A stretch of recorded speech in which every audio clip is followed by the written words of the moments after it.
Cuando alguien te necesita, acércate. Ten el valor de acercarte y decir cómo estás, cómo te la estás pasando. Desde el lugar que quieras. La prudencia es el miedo a tu propio dolor por acercarte al otro. Qué gusto darles la bienvenida a un episodio más. En esta ocasión nos acompañará Shulamit Graber. Shulamit es una reconocida psicóloga clínica, tallerista y conferencista internacional. Y te van, ¿para qué de un secuestro? ¿Cómo le vas a encontrar un sentido a un sinsentido? Lo tienes que encontrar. Si no encuentras el para qué, no vas a resignificar. Todo lo que nos pase, hasta lo más trágico, si de veras te vas a las profundidades, hay algo que vas a encontrar, aunque sea pequeño.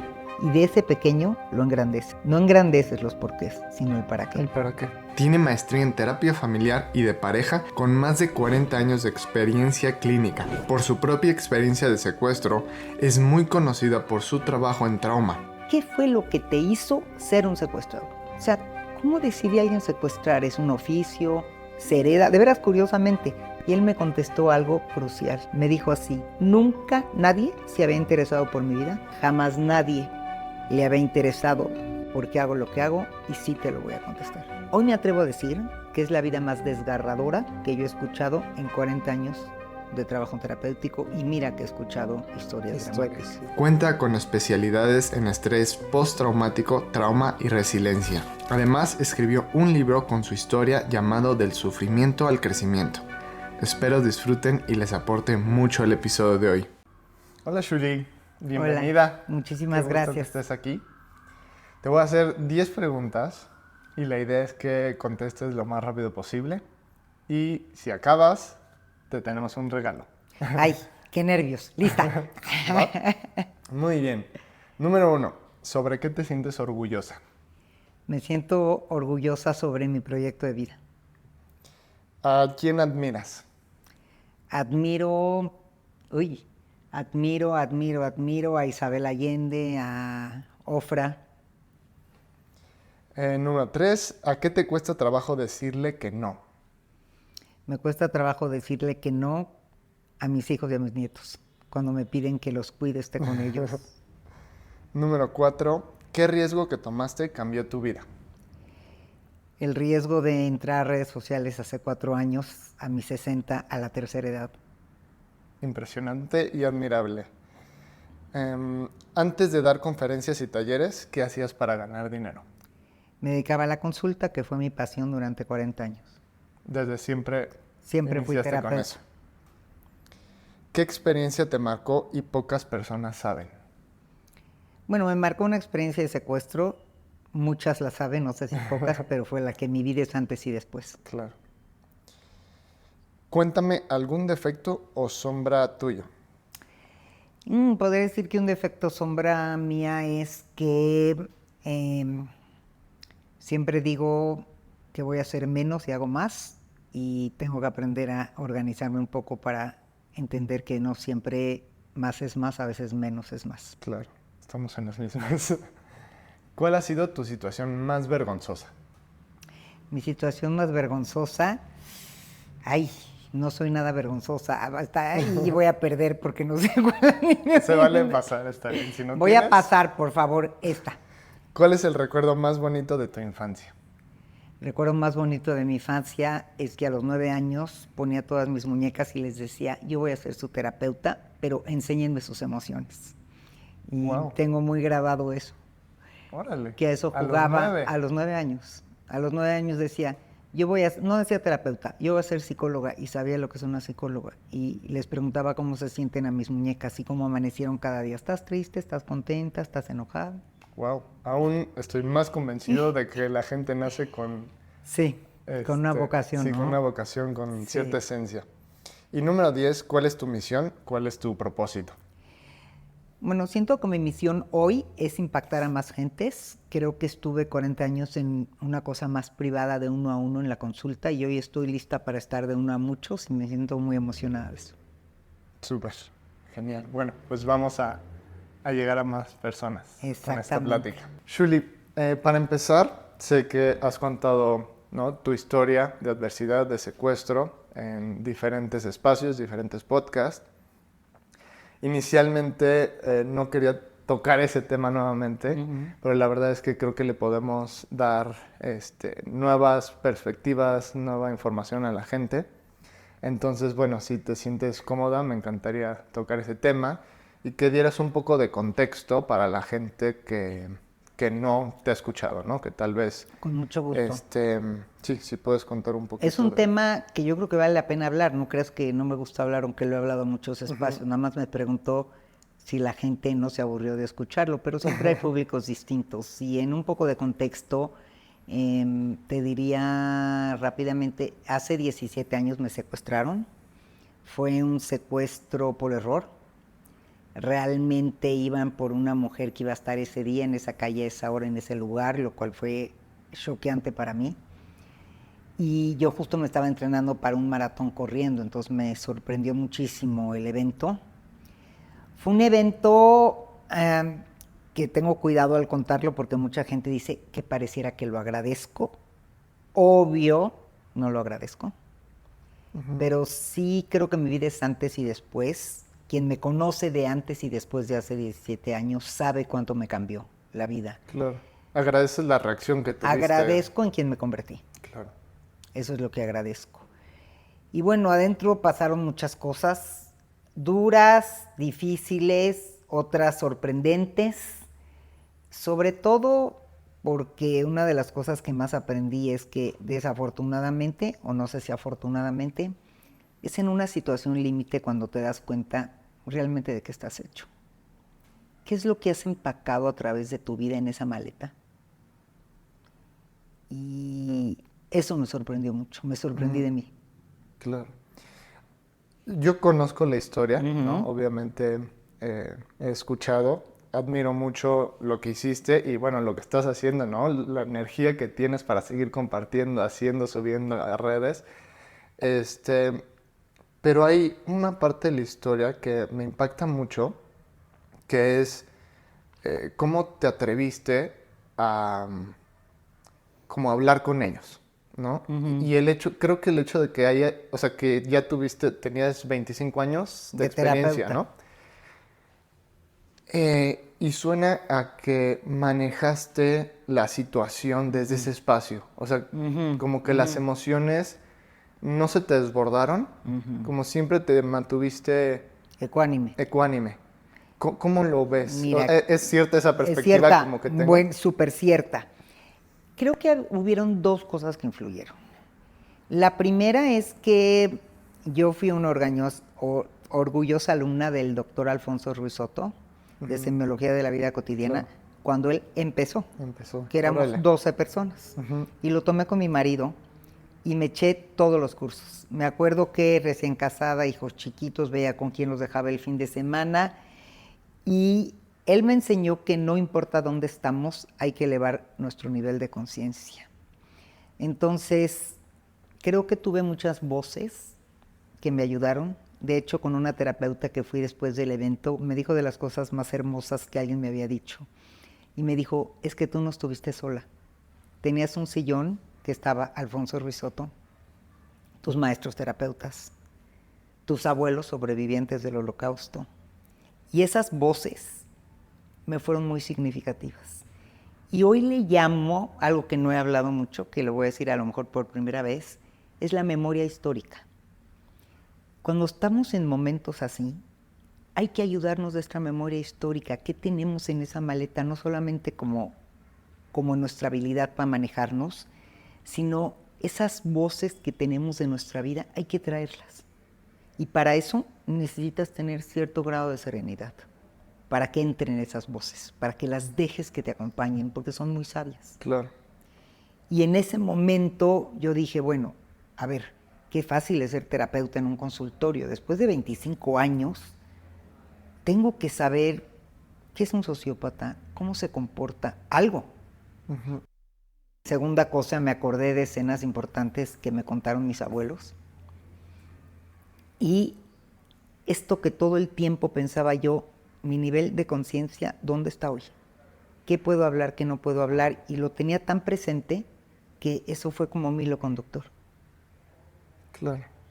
Y hay un momento que cuentas que me inspira mucho justo de cuentas que fue tu abuelo, ¿no? Que inspiró que tu abuelo en un punto se atrevió a levantar la mano y decir... Sí, es muy interesante porque me cuentan mis papás, no tengo tanto recuerdo de eso, pero que desde niña las historias de supervivencia siempre me habían llamado la atención.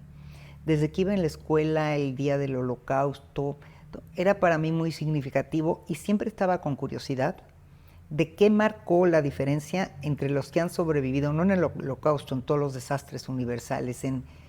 Y siempre he pensado que no es suerte. Aunque mucha gente dice que es suerte, no quiero ofender a nadie, pero sí, yo siempre he tenido la inquietud microdecisiones. Que son microdecisiones y siempre era un tema que me intrigaba muchísimo. Tanto que cuando mis abuelos ya eran mayores, a mí me da miedo que fallezcan y que esa historia se pierda. Entonces los entrevisté, los grabé y escribí un libro que nunca publiqué, que se llama Raíces, porque lo publiqué para mi descendencia. Claro. Mucha gente me ha dicho que me anime a publicarlo, a lo mejor un día me animo. Y entonces colecté toda la información y sabiduría que ellos me habían contado, porque yo platiqué mucho y tuve la fortuna de conocerlos. Pero sobre todo mi abuelo materno. En alguna ocasión, platicando con él, yo le dije, abuelo, pero ¿de qué está hecho ese momento? Esas microdecisiones. Y me dijo, te lo voy a contestar con una anécdota. Y me contó una anécdota que he contado muchas veces. Si quieres ya no la cuento o si la cuento. Sí, si quieres, para los que aún no conocen. Bueno, él estaba en el campo de concentración y más o menos tenía 13 años, estaba con todos sus compañeros, entró un soldado nazi y dijo, ¿quién sabe trabajar en la fábrica de zapatos? Pues nadie levantó la mano. Obvio, él tampoco sabía trabajar y levantó la mano. Y yo le pregunté, ¿pero sabías? Me dijo, claro que no. Y yo le pregunté, ¿de qué está hecho ese momento? Y me dijo, de atrevimiento. Se me quedó muy grabado. Entonces en ese momento dije, si yo levantara la mano y me atreviera, ¿a qué me tengo que atrever? Y ahí fue la decisión. En ese momento, mientras estabas captiva. Ajá, exactamente. Pensé en esa escena y dije, de atrevimiento, ok, pero en mi caso, ¿a qué me tengo que atrever? Y esa fue como la decisión más importante, creo, en mi experiencia, o el turning point, porque decidí atreverme a no tenerles miedo.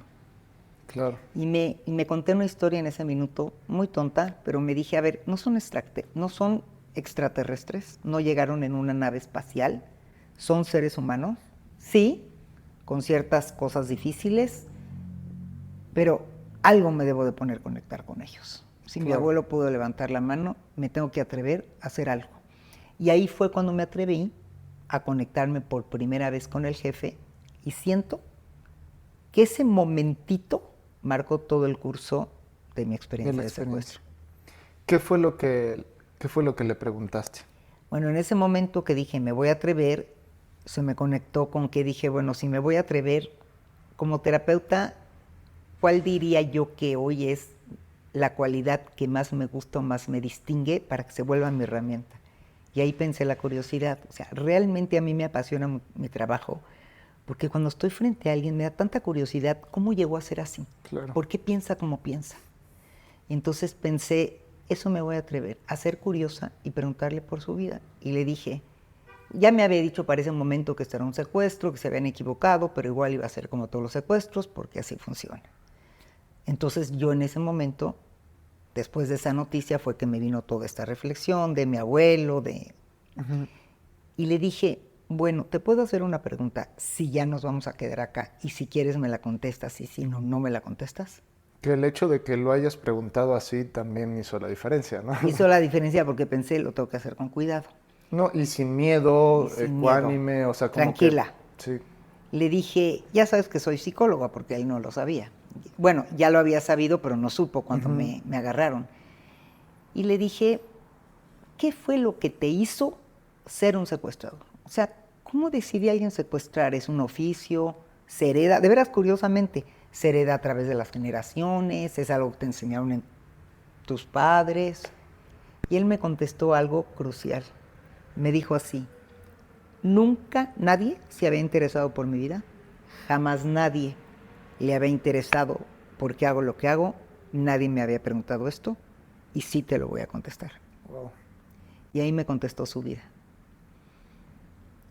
Hoy me atrevo a decir que es la vida más desgarradora que yo he escuchado en 40 años de trabajo terapéutico, y mira que he escuchado historias dramáticas. Sí. Pero no justifica lo que hace. Claro. Sin embargo, Se entiende. sí me conecté con de dónde viene. Claro. Y eso me ocupó mi mente.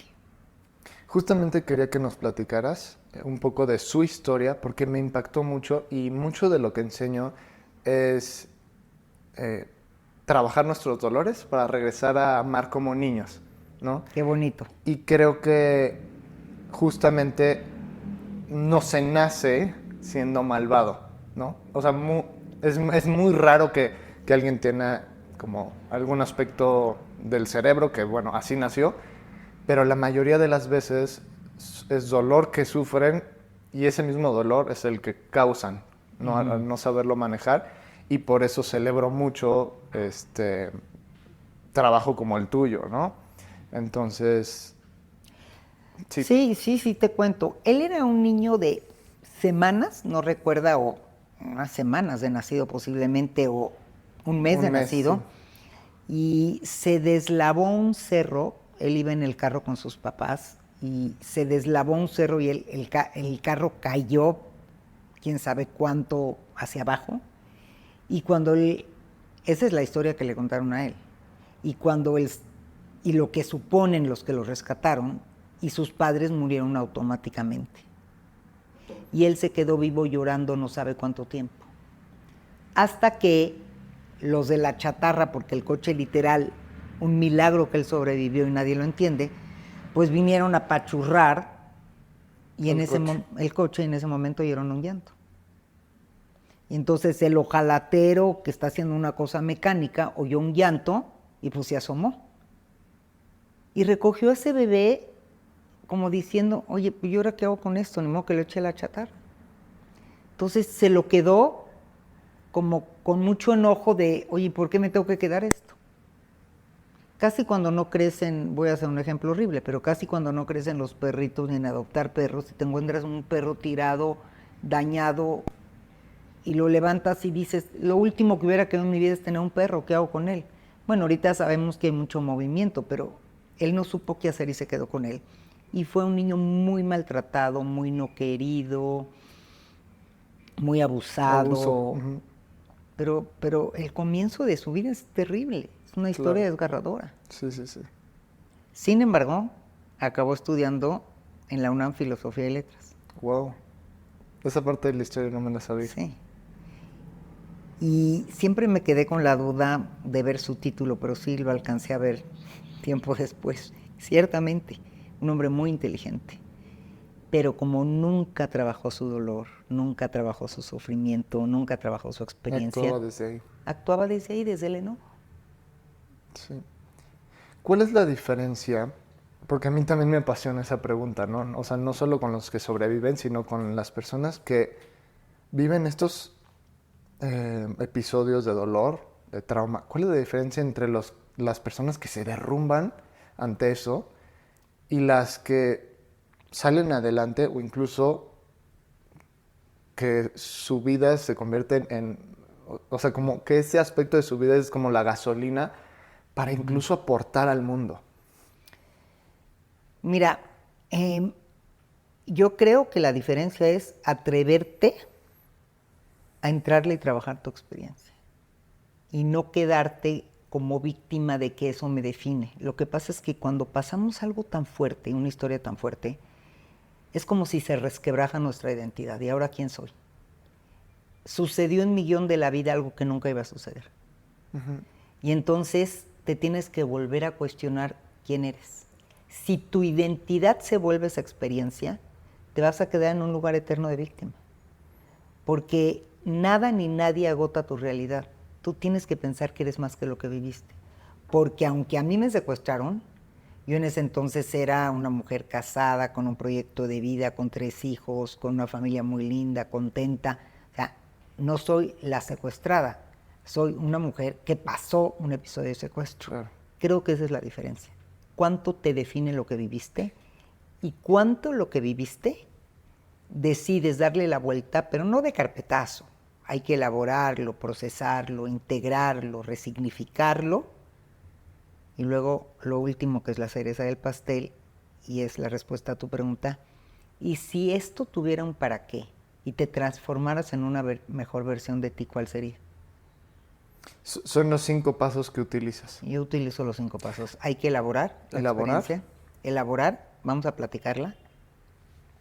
Pero cuando la vas a elaborar, ya se la contaste a tu primo, a tu tío, a tu abuela y a tu amigo, pero cuando me la vas a contar a mí como terapeuta, yo te voy a decir cómo la vas a contar. No sé si te ha pasado que lees un libro súper ordenado, que los capítulos están como muy claros, son cortitos, el índice, lo lees más fácil, ¿verdad? Sí. Bueno, el cerebro procesa información muy concreta. No puede algo tan abstracto. Entonces yo les ayudo a organizar lo que vivieron como si estuviéramos haciendo un libro o una película que tiene capítulos. Orden, para que el cerebro pueda procesar más fácil. Y los vamos, primero les vamos a poner nombre, los vamos a ordenar, luego vamos a ver cuál fue el más difícil, cómo se llamaría, cuál fue el más fácil. Y eso es elaborar y procesar. Después tienes que acomodar en algún lugar tuyo lo que viviste. No puedes estar regurgitando como las agruras hasta que te queme el esófago aquí y no hacer nada con eso. O sea, yo tengo que tener el episodio de mi secuestro en un cajón, que si hoy me pides hablar de él, lo puedo hablar, y yo salgo de aquí y mi día sigue, no me quedo todo el día con la experiencia del secuestro. Con la experiencia. Lo hablo acá, trabajado, puedes lo hablo acá, lo puedo hablar desde el ángulo que quieras, lo guardo, y yo le digo a la gente, imagínate que no existiera el concepto de vestidor, de closet, que todo estuviera hecho un caos. Y un día te tienes que vestir de verano, de invierno, y si tu vida es un caos adentro, eres un caos. Entonces, creo que tenemos que tener lugares donde vamos guardando lo que vivimos y la experiencia no se adueña de ti. Tú te adueñas de tu experiencia y eliges cuándo la dejas salir y cuándo no. Eso es integrar, la voy a acomodar. Y luego la voy a resignificar. Resignificar es este título final. ¿Qué me voy a decir de lo que viví? Soy una mal suertuda, siempre me equivoco, tomo decisiones equivocadas, salí a correr el día equivocado, por eso me secuestraron, ya pagué el ¿Qué me voy a decir? Sí, hay mucha culpa, hay muchas emociones. Bueno, ¿qué me voy a decir de lo que viví? Yo me voy a decir que me pasó y no me va a volver a pasar. Y la gente me dice, ¿y cómo estás tan segura y vuelves a correr en el mismo lugar? Pues es una elección. Yo elijo pensar que no. Y si me vuelve a pasar, veré qué hago en ese momento. Claro. Pero al cerebro le da lo mismo pensar en positivo que en negativo. Exactamente lo mismo. ¿Para qué pensar en negativo? Entonces yo elijo pensar que no me va a volver a pasar y elijo pensar que quiero la vida que tengo y no voy a cambiar nada de lo que hacía antes porque es la vida que me gusta. Claro. Pero es una elección. Y ahora viene, ¿qué hago con esto? ¿Cómo dejo el mundo un poquito mejor de lo que lo encontré? Si ya me tocó vivir algo tan fuerte, ¿cómo le doy un sentido al dolor? ¿Cómo hago que lo que sufrí, que el dolor, que lo que pasé, me haga trascender en algo diferente? Es una pregunta muy difícil, que no todo el mundo llega ahí. Por eso cuando yo trabajo trauma le digo, esta es la cereza del pastel, hay pasteles que no tienen cereza, o le quitas la cereza porque no te gusta. No es obligatorio, pero yo lo recomiendo. Sí, porque incluso es canalizar mucho de esa emoción, ¿no? Hacia como otra cosa. Y como yo lo trabajé conmigo, o sea, yo me trabajé después. Claro. Como yo lo trabajé, yo sé que se puede. Y ojo, no es olvidar lo que viviste, no es mandarlo a la estratosfera, no es que no te duela, no es nunca, a veces he soñado, a veces he tenido momentos que tengo pesadillas, no es que nunca regrese, pero yo controlo la experiencia, no la experiencia me controla a mí. Claro.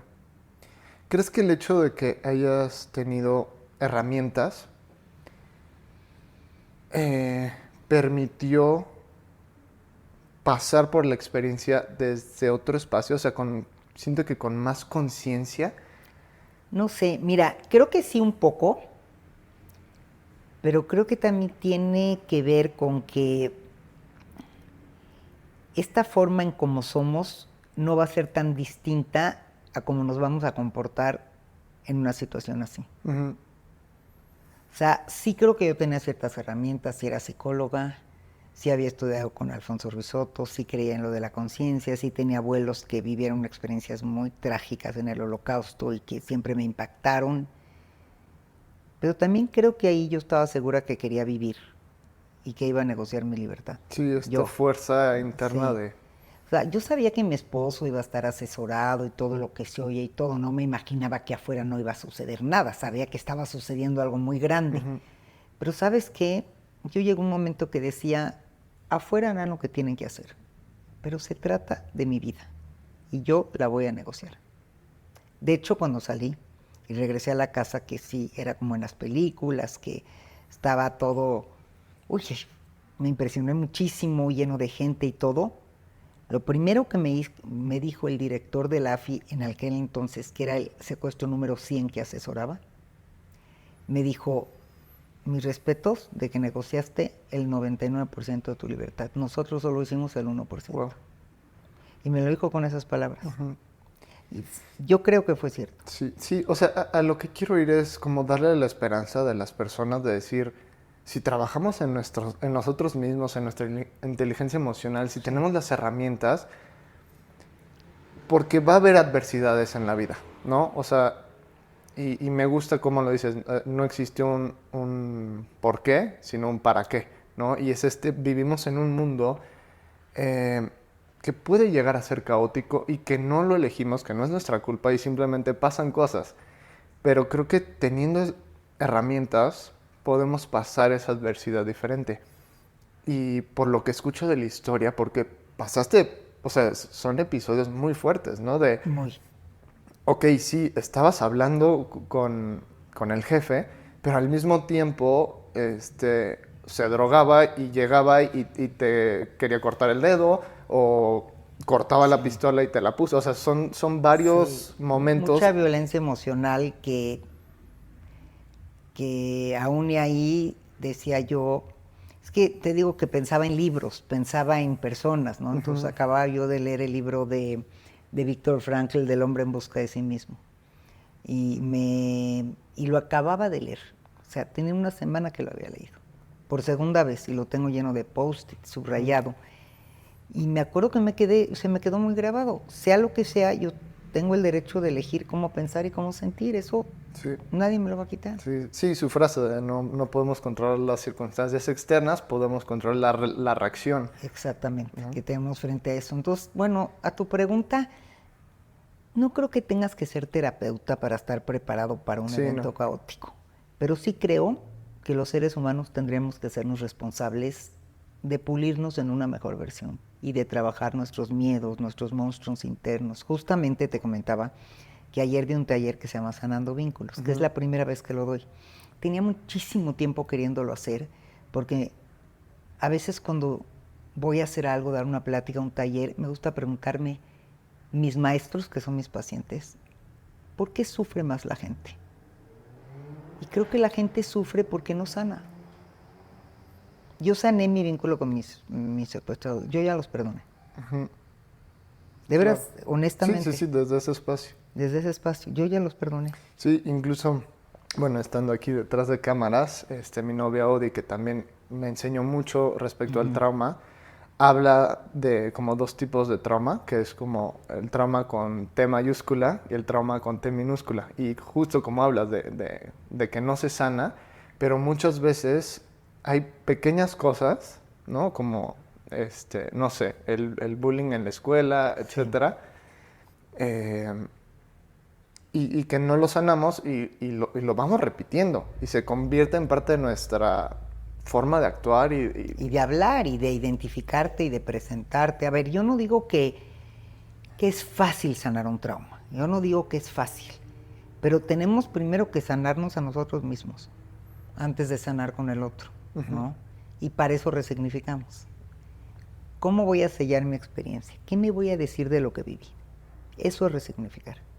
¿Nos podrías contar un poco o sea, qué consejos podríamos darle a la gente que está escuchando, incluso con estas pequeñas cosas, ¿no? O sea, no necesitamos vivir como la adversidad tan grande, pero el cerebro, pues, aún así tiene un impacto, da igual qué tan grande o qué tan Sí, pequeño.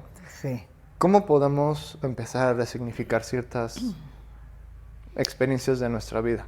Bueno, resignificar para todos los que nos están oyendo tiene que ver con tu propia elección de cómo te vas a contar esa historia. Porque yo parto del hecho de que la realidad no existe. La construyes con tus discursos internos. Uh-huh. Si yo me levanto un día, le doy un golpe al coche y digo, hoy va a ser un mal día, va a ser un mal día. No por eso del secreto y el decreto, no. Porque en mi bioquímica todo mi ser se va a alinear, entonces yo voy a llegar aquí y no va a haber dónde estacionarse. Pero ni siquiera voy a ver si hay lugar. Yo voy a decir, seguro no va a haber dónde estacionarse porque hoy me empecé con el lado izquierdo. Sí, incluso aunque esté ahí, no. puede que pases y no lo ves. Exactamente. ¿No? El sistema de activación reticular. Sí, exactamente, porque yo dije eso y así va a ser mi día. Pero si yo me levanto, le doy un rayón al coche y digo, ahí se fue lo malo que iba a pasar hoy. Entre el judaísmo hay una palabra que me encanta que se llama kapara. ¿Kapara? Kapara con K. Es un concepto muy bonito que cuando algo pasa, decimos kapara, por ejemplo, que la novia se mancha el vestido con vino, en vez de llorar y todo, kapara. O sea, las malas vibras de la noche se fueron ahí. O cuando haces una cena hermosa y un invitado rompe una copa, dices kapara. A mí me gusta muchísimo eso. Quiere decir, no qué malo, sino qué bueno que sucedió eso. Uh-huh. Y no algo peor. Claro. Y entonces si tú le das un golpecito al coche y yo digo kapara, digo al revés, ahí se fue. Lo que iba a pasar, hoy va a ser un buen día, te vas a sorprender y vas al revés. Sí, es un pequeño hábito mental que le puedes decir a tu mente. Exacto. Ya, enfócate en otra cosa. Exacto. Entonces, siguiendo en eso de cómo construimos nuestra realidad con lo que nos decimos de las cosas, ¿cómo voy a construir mi realidad a partir de un evento traumático? ¿Qué es lo que yo elijo decirme y contarme del evento? Y entonces, ahí lo voy a resignificar. O sea, como esto de kapara, lo puse de ejemplo, es una forma de resignificar un momento difícil o un mal momento o algo así, ¿no? O la típica mamá de la novia que le pisan el vestido y se le rompe y en vez de volverte loca y es la boda de mi hija, dices, kapara, que sea lo peor que va a pasar. Bueno, a la hora de resignificar algo tiene que ver con tu derecho de construir una realidad y un discurso de lo que viviste. Porque claro que al principio, culturalmente y emocionalmente nos va a jalar la otra parte. ¿Y por qué me pasó esto? Y una terapeuta que ayudo a la gente, que aparte nunca he negociado el precio, el dolor con el dinero. Siempre, nunca dejé de atender a alguien por dolor. Trabajaba pro bono muchísimo. Dije, o sea, por ayudar me pasa esto. No, si voy por ahí, no voy a resignificar, porque me voy a ir cada vez más a la vida es injusta. No, pero si digo, ¿para qué me tenía que haber pasado esto? Yo sí llegué al para qué. O sea, lo trabajé, fue lo que más trabajo me costó. Y cuando... O sea, cambiar del por qué al para qué. Sí, porque el por qué es lo común. Nada más que yo he descubierto que los porqués nos dejan permanentemente insatisfechos, porque la vida no es justa. Sí, es más Le pasan cosas buenas a la gente mala y cosas malas a la gente buena. Esa es la vida. Realmente. Sí. Pero el para qué, y te van, ¿para qué de un secuestro? ¿Cómo le vas a encontrar un sentido a un sinsentido? Lo tienes que encontrar. Si no encuentras el para qué, no vas a resignificar y no vas a trascender.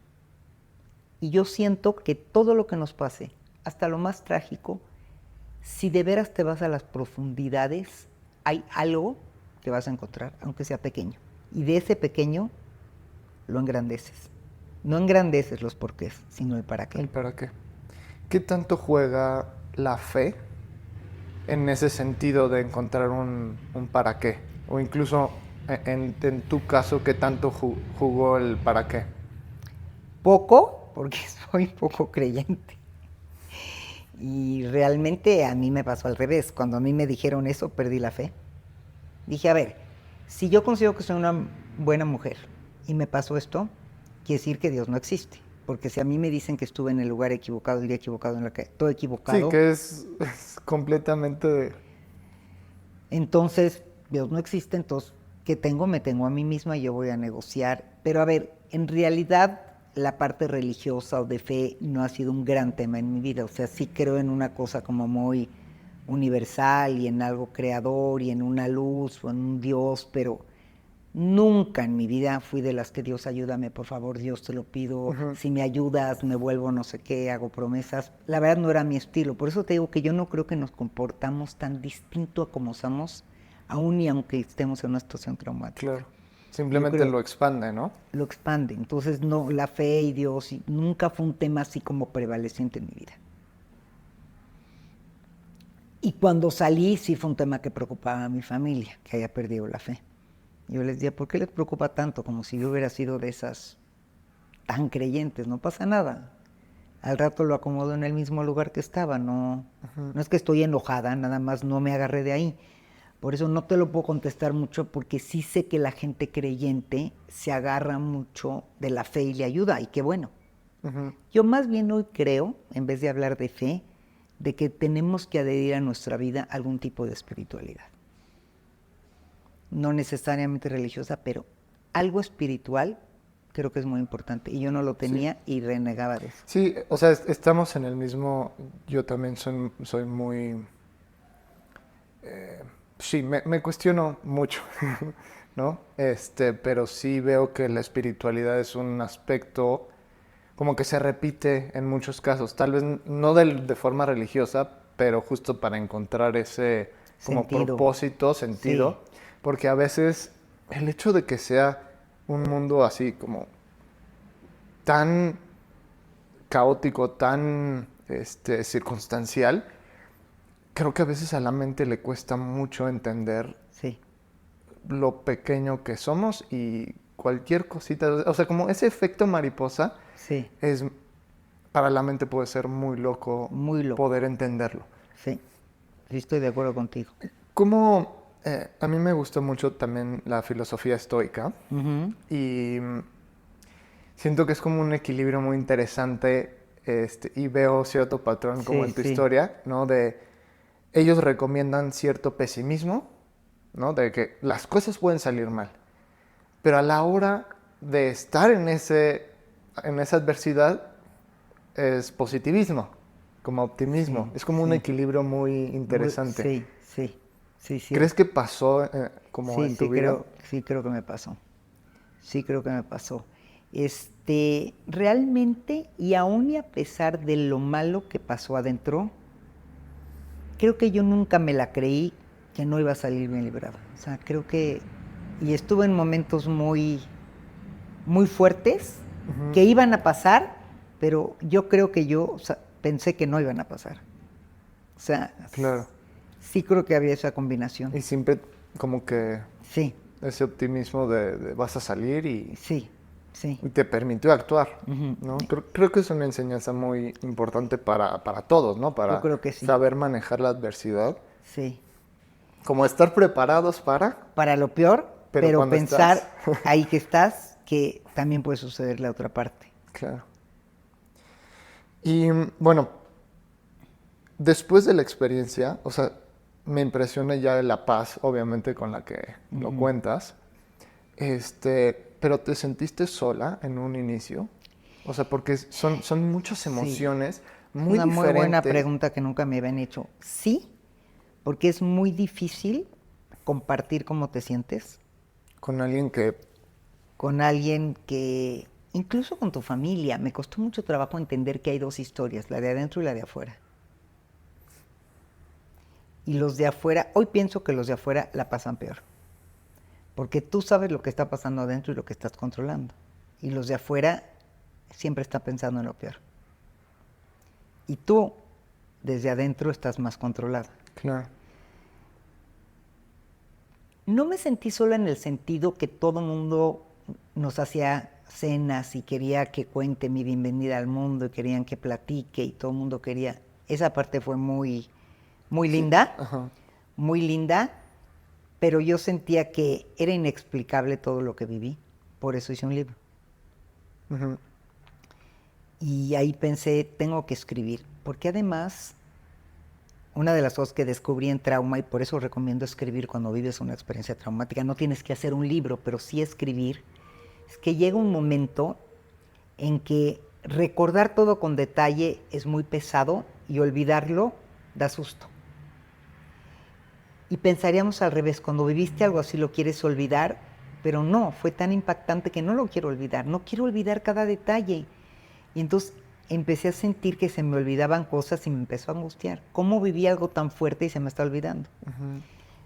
Y fue cuando alguien, un terapeuta de trauma, me dijo, escribe con lujo de detalles lo que viviste. Y cuando lo escribas, da una paz, porque ahí está. Y cada vez que lo quieras ver, ahí está. Entonces le das permiso a tu ser a que si se olvidan ciertas cosas no pasa nada. Claro. Es que sí, o sea, mi pregunta era justamente para las personas, porque siento que a veces, grande o pequeño, ¿no? El evento, pero se guardan las cosas. Y creo que el hecho de solo tú vivir esa emoción te aparta de las personas, Sí, ¿no? O sea, soy yo el único que siente esto. Y no sé si lo has visto en pacientes, sí, como esa soledad de estar solo contigo y con tus sí. emociones. Por eso yo recomiendo mucho, la verdad, un acompañamiento terapéutico, porque también sabes qué empieza a pasar. Tu historia empieza a apestar, porque lo que empieza a suceder es que tú viviste algo muy difícil, ya lo contaste una vez, 2 veces, 3 veces, pero a las 2 meses en la reunión de las amigas, hay como esta sensación de silencio de la primera pregunta tendría que ser, ¿cómo estás, Shuli? Pero ya no lo quieren oír, pero lo Claro. tendrían que preguntar, porque si no, y se empieza a hacer esta situación que socialmente sientes como esta tensión. O incluso hay personas que no tienen la capacidad emocional de escucharlo. Ujú. O sea, ellos no pueden con sus emociones, ¿cómo van a poder con la No, empatía bueno, de y alguien más? sucedió, nos da miedo, o sea, a mi hijo más grande estudiaba en la Ibero y sus amigos trataban de esquivarlo y no saludarlo. ¿Por qué? Porque el propio miedo a preguntar cómo está tu mamá despierta el propio miedo de lo que le podría pasar a ellos también y a su mamá. Sí, un espejo. Sí. Y fíjate que una de las cosas que tampoco he hablado mucho, pero es una de mis conclusiones de vida, después de eso es acerca de la prudencia. Odio esa palabra. Yo me acuerdo que como unos meses después senté a mi familia, a mis hijos y a mi esposo y les dije, no voy a hablar del secuestro, les voy a hablar de mis aprendizajes. Nunca vuelvan a ser prudentes. Cuando alguien te necesita, acércate. Ten el valor de acercarte y decir cómo estás, cómo te la estás pasando. Desde el lugar que quieras. A lo mejor si eres más cercano le vas a preguntar, oye, ¿te violaron? Porque es tu mejor amiga y está con la duda. Eso no te va a preguntar a alguien más lejano. Pero esta prudencia tiene que ver con tu pregunta. La prudencia es el miedo a tu propio dolor por acercarte al otro. Esa es la palabra prudencia para mí. En todo. Ay, voy a ser prudente y no voy a ir al entierro. No, es tu propio miedo de ir al panteón. Sí, nos escondemos detrás de modales y de... Como la palabra prudencia, que hoy para mí la saco de mi vocabulario. Y le dije a mis hijos, esto que te está pasando con tus amigos es eso. Ay, no es que, hola, ¿cómo estás? Un año después, ¿cómo sigues? Es que por prudencia no te hablé. Un año después, ¿qué quieres que te diga? Bien, gracias. Ya eres de mi estratosfera, ya no eres Claro. de mi círculo cercano. Entonces, creo que nuestro propio miedo a lo que el otro vivió nos aleja, pero no es prudencia, es miedo. Ujú.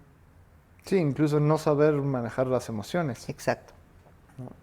Porque sí, creo que incluso, igual, Odi me enseñó sobre cómo puede ser traumante incluso la historia de alguien más. Claro, claro. Entonces, si no sabemos manejar ese dolor, ¿no? Mejor no te quiero escuchar y mejor me alejo y te digo, ay, es que por prudencia no te quise preguntar. ¿Qué es por prudencia?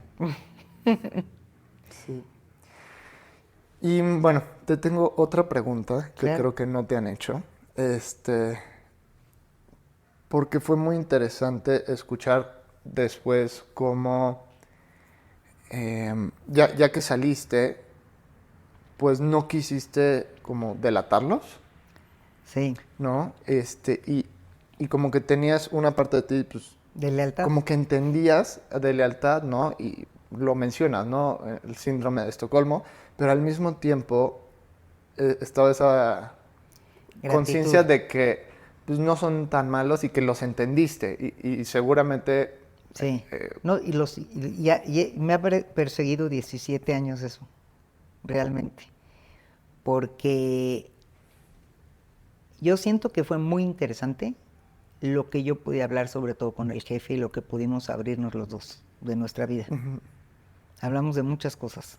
Sí, Y cuando yo salí, yo de veras quería agradecerles que todo acabó bien de los dos lados, que ellos están en paz con su misión y lo que ellos querían, y yo estoy en paz con que salí. Y entonces es muy frustrante que no tienes derecho a eso porque hay otras instancias y otras cosas que lo prohíben, ¿no? uh-huh. Pero no sé si has escuchado esto, no lo he contado mucho. Yo salí con la convicción de que no vamos a crear una mejor sociedad refundiendo a gente en lugares, Justamente a eso iba. O sea, sino trabajando con la gente. Uh-huh. Y me enteré de un gran terapeuta en Northwestern que trabaja en Estados Unidos con esa misión. Lo contacté, tenía 8 meses que salí de mi experiencia de secuestro. Lo contacté y justo iba a dar un curso. Y le dije a mi mejor amiga en aquel entonces, le dije, porfa, acompáñame, yo me tengo que ir a tomar este curso. Todos, está muy reciente, ¿qué vas a ser rescatadora? No sé qué, pues me fui. Y no sabes qué impacto, qué trabajo, qué... Y llegué con mucha esperanza, pero bueno, ya ese sería un tema que no es nuestro tema de hoy, pero no me fue posible aquí la ley, las instancias, las formas. Fue difícil hacer cambios. Muy difícil, muy difícil. Pero algún día pensé que si tuviera una doble misión otra vida, no sé si me alcancé en esta, eso haría. Sí, creo que con la gente habría que trabajar. No, yo sé que hay muchas instancias. ¿Cómo sería ese sistema penitenciario? O sea, si alguien que tuviera cierto creo poder que hoy, que por pueda ejemplo, hacer cambios. La Cana, que la admiro muchísimo, incluso he estado muy cerca de ellos y voy a empezar a hacer una cooperación con ellos, con La Cana. Esto que hacen para darle un trabajo digno a las mujeres en las cárceles, para que tengan dinero y trabajan con ellas. De hecho, ya se está pudiendo hacer. No para que salgan antes, sino para que se la pasen mejor adentro. Pero cuando salen, La Cana las conecta con un trabajo digno y bueno, y me encanta ese proyecto. Entonces, diría que ya hay jóvenes, muy jóvenes, porque son chavas recién egresadas de universidad, abogadas, psicólogas que ya están haciendo eso. Entonces, lo que yo decidí en este momento de mi vida fue como ese pendientito que tengo, porque si es un pendientito, te voy a confesar aquí. Voy a empezar a hacerlo a través de gente que ya lo está haciendo. Ya lo está haciendo. Y me voy a unir a su causa. Claro. Entonces, ¿crees en la rehabilitación? O sea, ¿crees...? Definitivo. Y creo que tendríamos otro mundo, porque esa gente resentida no le hace bien estar refundida. O sea, sí entiendo que merecen un castigo, pero paralelamente tendrían que tener una oportunidad. Yo hoy me sentaría con el jefe y trabajaría en terapia. Ya, hasta he soñado que haría. Claro. Sí, y bueno, esta respuesta es muy importante porque no solo es para los que están en cárceles, sino esa rehabilitación, o sea, siento que da mucha esperanza, todos. Incluso a cualquier persona. O sea, el cambio es posible, ¿no? Nada más necesitamos esos, como una planta, ¿no? Como una planta que tenga el agua. La infancia no es destino, vienes de una historia muy jodida, pero eso no te define. Pero más en la epigenética. Aquí, nuestro estilo de vida, y digo, ya hay tanto comprobado eso, creo que nuestro estilo de vida puede cambiarnos. Sí, yo también crecí viendo a mi mamá yendo a dar clase a las cárceles. Y pues tiene historias muy fuertes. Obviamente hay gente que no quería ir, pero había otras tantas que fueron, incluso salieron, ¿no? Salieron antes. Y en nuestro centro de yoga teníamos a un maestro, venía de repente a dar ciertos talleres, que salió de un programa así. Y la verdad es que, pues, impresionante el cambio que que Sí. se puede dar. Sí, de hecho, hace poco tuve la oportunidad, le dije a esta mujer de la Cana cuando la conocí que me gustaría entrevistar a una mujer que fue presa. Y tuve la oportunidad de entrevistarla hace poco y me sorprendió mucho. Una historia, pues ahí se va de la mano con la de mi secuestrador, ¿eh? No creas que no. Sí. Y hoy no tienes idea, o sea, me conmoví mucho en la entrevista de lo que ha logrado hacer. Logró, estuvo en la cárcel, muy difícil, salió. Y me acuerdo que cuando se fue y estábamos grabando un podcast, le dije a mi equipo, la contrataría para trabajar conmigo. De veras la contrataría. De lo que me impresionó su historia. Wow. Y entonces yo creo en la capacidad del ser humano, creo en la flexibilidad, creo que todos merecemos reparar nuestra vida. Y eso sí no lo voy a cambiar. Sí, Shuli, me encantaría, bueno, te podría estar haciendo preguntas todo el día, es muy interesante, pero sí me gustaría hacerte una última también ¿Cómo para no? cerrar y que la gente se lleve como esos pasos, ¿no? Para trabajar su dolor, chico o grande, ¿qué pueden hacer hoy para iniciar, ¿no? Mencionaste las etapas, mencionaste escribir, resignificar, ¿qué podrías agregar?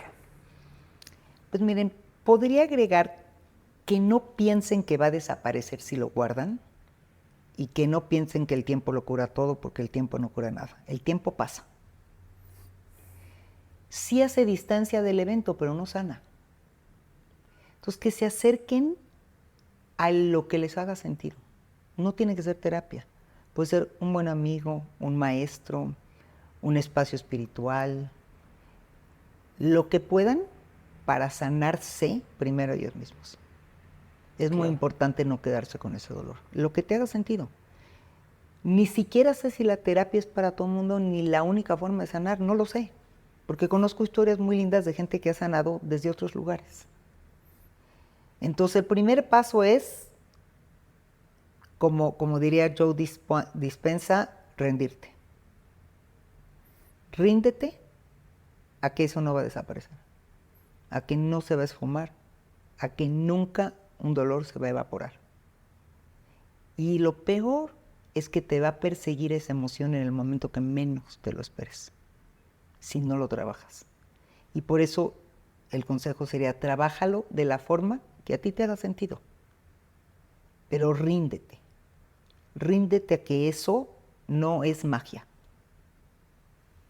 Sería el consejo que yo les podría dar. Muchas gracias, Shuli. Es un placer y felicidades por todo lo que estás haciendo para Gracias. transformar esos dolores. Muchas gracias. ¿Dónde te pueden encontrar? Y sobre todo, me encantaría que si están interesados en el libro, en la historia y en que puedan aprender a resignificar y cambiar ese dolor, tu libro.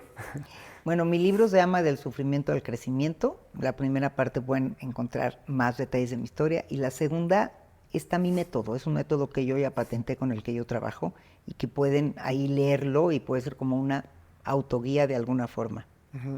Me pueden encontrar en todas las redes sociales como Shulamit Graver psicoterapeuta, y me pueden encontrar en mi podcast que se llama Resignificando Ando, que tenemos un capítulo juntos. No sé cuál va a salir antes, así que descúbranlo. Pero grabamos un capítulo muy lindo también, muy bonito, en Resignificando Ando. Y me pueden encontrar también, pues ahí, prácticamente. Perfecto, Shuli. Muchísimas gracias. A ti Un placer. por la invitación. Muchas gracias.